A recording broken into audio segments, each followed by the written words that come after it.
Ana, šta sad slijedi? Baš neću reći, baš neću, Reci. baš neću, baš neću, baš neću. Dobro, baš Ana, neću. ja ću. Imamo ekskluzivne snimke Nevena Ciganovića i njegovih guzova. Baš neću, baš neću, baš neću.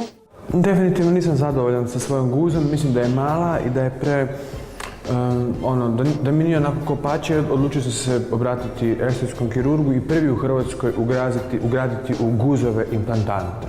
Ona je sad obična, ravna, znači vidite i pušu mi čak trapericu.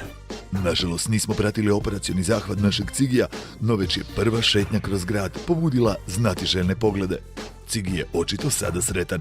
Tračevi oko njegove stražnjice koja zauzima 2 sjedala u tramvaju i autobusu očito su točni. Nadamo se da je i naš Cigi zadovoljan sa rezultatima. Da, istina je da sam povećao grudi, a i grudi bi mogao, da sam povećao, a već i malo i jesu, da sam povećao guzu. Istina je, bio sam kod doktora, on mi je ubacio te implantante i jedini sam u Hrvatskoj koji je to radio.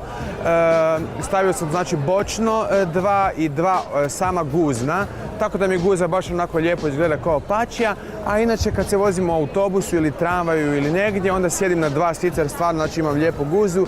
Evo ga, dragi moji, kao što vidite ne mogu sjediti na jednoj stolici, nego moram, inače tražim 2, obavezno 2. Evo ga, ulaze ljudi, evo ga, malo imam znači to veće guze. Pozdravljam vas, Cigi, Migi, Gigi. Bok!